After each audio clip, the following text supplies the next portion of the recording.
তোদেরকে সংসদে ঢুকতে দিব না, সচিবালয়ে ঢুকতে দিব না, জুলাই সনদ বাস্তবায়ন হবে না। খোদার কসম খায় বলছি, এক পাও আপনারা সংসদের আশেপাশে থেকে যখন আমাদের নেতারা ডাক দিবে, আমার তারা চিনেন তো আমাদের নেতা কারা, সবাই ডাক দিলে যাবেন না, চলে আসবেন সংসদের চারিদিকে। ওদেরকে সংসদে ঢুকতে দিব না। সালাউদ্দিন আহমেদের ইতিহাস আমরা জানি, তারেক রহমান সাহেবের ইতিহাস আমরা জানি। এমপিকে যে আপনারা যদি আপনাদের জায়গা থেকে মনে করেন যে আপনারা বিরোধী দলের কবর খুঁড়বেন, আবার নিজেরা সংসদীয় স্বৈরতন্ত্রের পথে হাঁটবেন, তাহলে মনে রাখবেন ওই কবরের আপনাদের জায়গাটা হবে সবার আগে। বাপের পরিচয় যদি ছেলে না জানে, সন্তান না জানে, তাহলে তার পরিচয় কি? আমাদের স্পিকার সাহেব বলে হাসান আব্দুল্লাহকে যে শাহবাগের কথা এখানে চলবে না। আরে শাহবাগের জন্য তো তুমি সংসদে আসছো, স্পিকার হইছো। শাহবাগীদের কথা বলতে হলে সম্মানের সাথে বলতে হবে। এরা সবাই জুলাই যোদ্ধা, এদের জন্যই দেশের পরিবর্তন। তোমরা ক্ষমতায় আসছো, চেয়ারে বসছো না, তোমাকে কেউ চিনত না। তুমি ৭১-এ যেমন যোদ্ধা, আমরা ২৪-এর যোদ্ধা, আমাদের সন্তানেরা। অতএব হিসাব করে কথা বলতে হবে। ইসমাইল সাহেবকে বলছি, আর আমাদের মাননীয় প্রধানমন্ত্রী সালাউদ্দিন আহমেদ সাহেব, আমি কি ভুল বললাম নাকি? হ্যাঁ, তাহলে তো কি বলে প্রধানমন্ত্রী সব উত্তর তো সালাউদ্দিন আহমেদ সাহেব যায়। তাহলে তো আমরা তো মনে করতে পারি সালাউদ্দিন আহমেদই তো আমাদের প্রধানমন্ত্রী, সব উত্তর তো উনিই দেয় সংসদে, আমাদের কথা বলতে দেওয়া হয় না।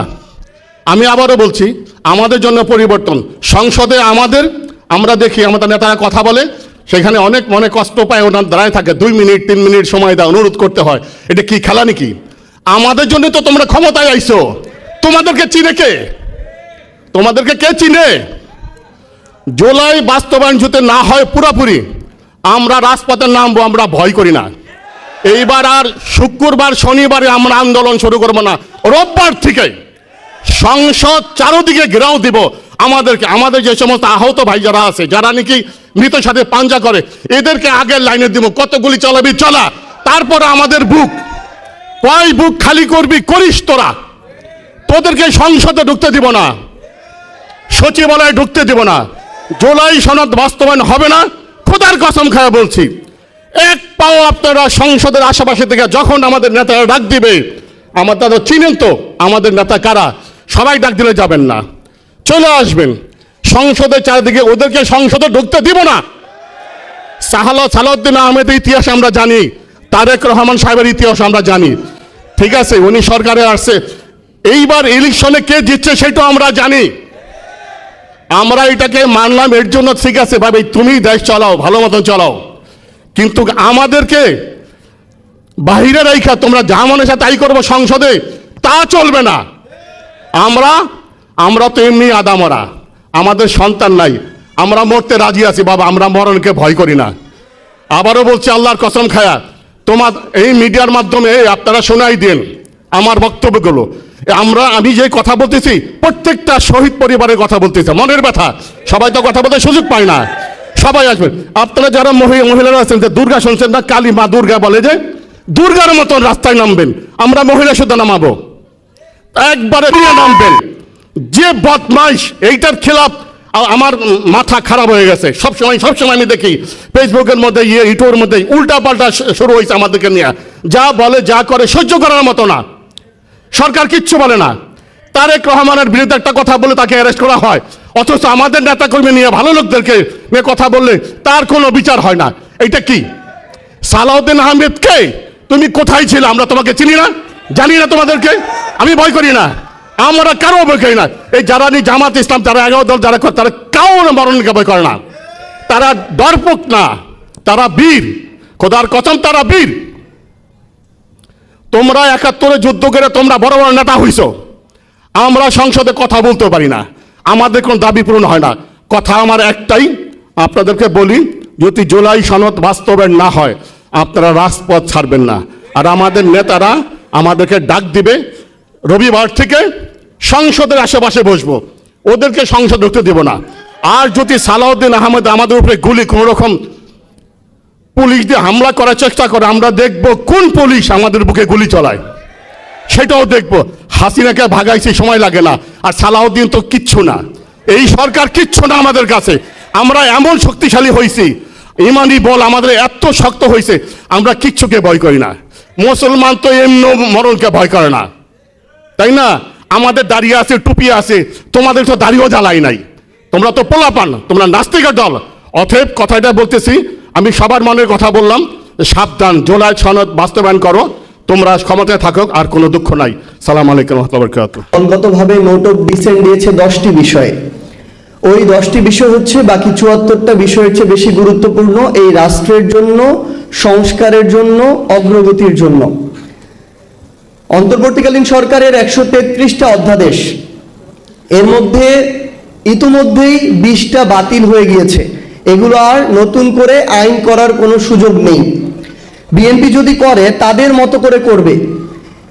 এই বাংলাদেশের সংস্কারের জন্য যেই প্রতিষ্ঠানগুলো বাংলাদেশের আওয়ামী লীগ ধ্বংস করে গিয়েছিল, সেগুলোর স্বাধীনতার জন্য এই 20টা অধ্যাদেশ বাকি 113টা অধ্যাদেশের চেয়েও বেশি গুরুত্বপূর্ণ ছিল। তার মানে শুধুমাত্র একটা অভ্যুত্থানের প্রেক্ষাপটের পূর্বে এবং পরে বিএনপি, জনাব তারেক রহমান কিংবা তাদের নির্যাতিত নেতাকর্মীরা বাংলাদেশের যেই সংস্কারগুলো চাইতো, যেই প্রতিষ্ঠানগুলো দ্বারা তারা জুলুমের শিকার হয়েছিল, যেই প্রতিষ্ঠানগুলোকে তারা স্বাধীন সার্বভৌমভাবে চলার আকাঙ্ক্ষা পোষণ করেছিল, তারা ক্ষমতায় আসতে না আসতে ওই প্রতিষ্ঠানগুলোকে আবার তাদের মতো করে চালাতে চায়, ওই প্রতিষ্ঠানে আবার সরকারি দলের ছড়ি ঘুরাতে চায়।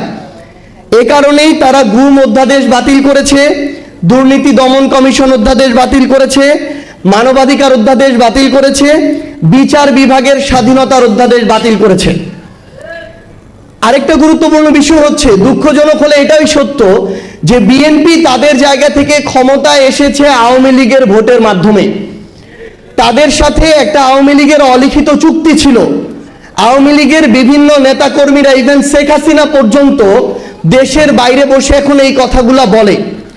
তো এর মধ্য দিয়ে এখন সবচেয়ে বড় যে সমস্যাটা হয়েছে আমার জুলাইয়ের যোদ্ধাদের, শহীদ পরিবারদের, যে অভ্যুত্থানের পরে এই নতুন সরকারটা যখন গঠন করলো, তারপর থেকে আমরা দেখতে পেলাম সেই অলিখিত চুক্তির কারণে যারা ওই জুলাই যোদ্ধাদের উপরে অভ্যুত্থানের সময় আক্রমণ করেছিল, যারা আমাদের শহীদ ভাইদের হত্যার জন্য দায়ী, তাদের অনেক দাগী আসামিরা এখন জামিন পেয়ে যাচ্ছে। আমাদের আহত যোদ্ধাদের উপরে ঢাকা শহর থেকে শুরু করে বিভিন্ন জায়গায় যারা হুমকি দিয়েছিল, আক্রমণ করেছিল, লাঠি দিয়ে পিটিয়েছিল, তারা এখন আবার ওই একই জায়গায় বুক ফুলিয়ে বেড়াচ্ছে এবং আমার আহত যোদ্ধা আর শহীদ পরিবারদেরকে বলছে যে তোদের সময় শেষ হয়ে এসেছে, আমরা ফিরে এসেছি, দেখব তোরা কি করতে পারিস। এইরকম হুমকির মধ্য দিয়ে আমার শহীদ পরিবাররা যাচ্ছে, আমার জুলাই যোদ্ধারা যাচ্ছে। আমরা বিএনপিকে আহ্বান করব যে আপনারা যদি আপনাদের জায়গা থেকে মনে করেন যে আপনারা বিরোধী দলের কবর খুঁড়বেন, আবার নিজেরা সংসদীয় স্বৈরতন্ত্রের পথে হাঁটবেন, তাহলে মনে রাখবেন ওই কবরের আপনাদের জায়গাটা হবে সবার আগে।